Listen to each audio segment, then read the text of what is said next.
नमस्कार दोस्तों, स्वागत है आपका हमारे YouTube चैनल पर। दोस्तों, उत्तर प्रदेश में पंचायत चुनाव की सरगर्मियां तेज होती जा रही हैं। जैसे जैसे दिन आते जा रहे हैं, सरगर्मियां और ज़्यादा तेज होती जा रही हैं। दोस्तों, ऐसे में आपको बता दें कि इस चुनाव में कौन कौन लोग चुनाव लड़ पाएंगे, कौन कौन नहीं लड़ पाएंगे, इसके लिए क्या योग्यता होनी चाहिए, आज पूरे डॉक्यूमेंट के साथ हम आपको बताने वाले हैं।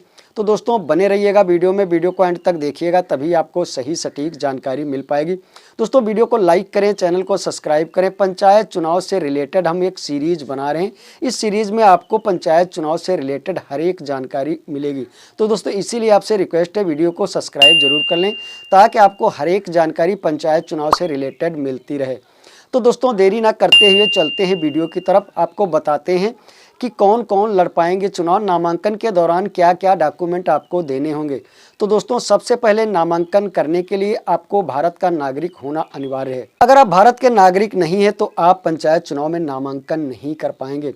इसके लिए आपको भारत का नागरिक यानी कि कहने से तो होगा नहीं कि आप भारत के नागरिक हैं। इसके लिए आपको अपना मूल निवास प्रमाण पत्र देना होगा, जो कि आप तहसील से बनवा सकते हैं।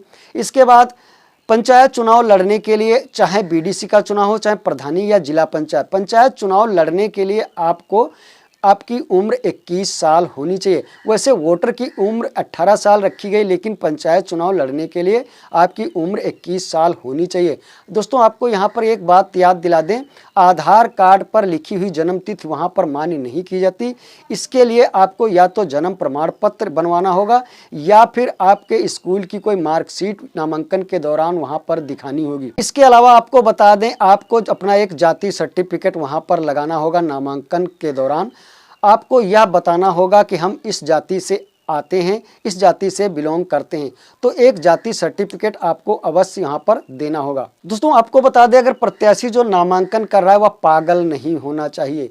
पागल नहीं होना, इसके लिए आपको एक मेडिकल से एक रिपोर्ट वहाँ पर दाखिल करनी पड़ सकती है। अब की बार 2026 के चुनाव में आपको बता दें कि प्रत्याशी दिवालिया नहीं होना चाहिए। दिवालिया कहने का मतलब, प्रत्याशी मतलब एक कंगाल नहीं होना चाहिए। दिवालिया का मतलब दोस्तों ये होता है कि प्रत्याशी के पास जैसे कोई प्रॉपर्टी है, प्रॉपर्टी से ज़्यादा उसके ऊपर लोन है किसी सहकारी समिति का, तो यहाँ पर दिवालिया नहीं होना चाहिए। हमारे आपके कहने से कोई दिवालिया नहीं हो जाता।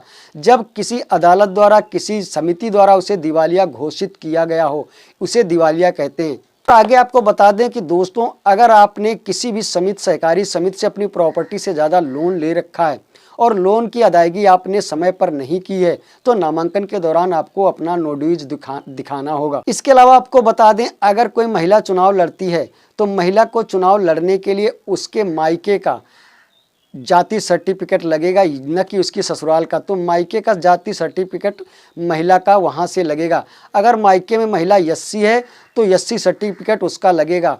यानी कई बारी ऐसा देखा गया कि अगर किसी अन्य एससी कास्ट की महिला, वो शादी उसकी हो जाती ओबीसी कास्ट में, तो यहाँ पर यह तय किया गया चुनाव आयोग की तरफ से, महिला का जन्म स्थान जहाँ हुआ है उस जन्म स्थान से संबंधित जाति सर्टिफिकेट उसका मान्य किया जाएगा। इसके अलावा दोस्तों, आपको बता दें, अगर आप अदालत द्वारा सजावार मुजरिम हैं, सजा काट रहे हैं, किसी पैरोल या जमानत पर बाहर आए हुए हैं, तो आप चुनाव नहीं लड़ पाएंगे। अगर आपके ऊपर केस हैं, अदालत में विचाराधीन है, तो इसकी जानकारी आपको नामांकन के दौरान देनी होगी, तभी आप चुनाव लड़ पाएंगे। दोस्तों, अगर नए कानून की बात करें तो यहाँ पर शैक्षणिक योग्यता, अब की बार न्यूनतम शैक्षणिक योग्यता की बात चल रही है। अब की बार अंगूठा टेक चुनाव नहीं लड़ पाएंगे। यानी कि न्यूनतम शैक्षणिक योग्यता का मतलब है कि जो भी प्रत्याशी वह साक्षर होना चाहिए, भले ही 5वीं 8वीं पास हो, अगर वो साक्षर नहीं है, अंगूठा टेक है, तो वह अब नामांकन नहीं कर पाएगा। इसके अलावा आपको बता दें दोस्तों, यहाँ पर 2 बच्चों वाला जो कानून बताया जा रहा है कि 2 बच्चे होंगे वही प्रत्याशी पर वो नामांकन कर पाएगा, जिसके 2 से ज़्यादा बच्चे होंगे वो नामांकन नहीं कर पाएगा। कई राज्यों में यह चीज़ लागू कर दी गई है, लेकिन अभी कर्नाटक में, कर्नाटक के मुख्यमंत्री ने यह ऐलान कर दिया है कि 2 बच्चों से ज़्यादा जिसके बच्चे होंगे वही पंचायत चुनाव लड़ पाएगा। तो ऐसी स्थिति में ऐसा लगता है कि यह कानून अभी नहीं आने वाला है उत्तर प्रदेश के अंदर। तो 2 बच्चे वालों कानून जो बात कही जा रही अभी यहाँ पर लागू शायद नहीं हो पाएगी। इसके अलावा और आपको बता दें, नामांकन के दौरान आपको अपना चरित्र प्रमाण पत्र भी देना होता है। तो दोस्तों, यही सारे डॉक्यूमेंट अब की बार नामांकन यानी कि 2026 के चुनाव में आपको नामांकन के दौरान देने होंगे। तो दोस्तों जानकारी अगर अच्छी लगी हो तो वीडियो को लाइक करें, चैनल को सब्सक्राइब करें। दोस्तों यूपी पंचायत चुनाव से रिलेटेड हम एक सीरीज बना रहे हैं।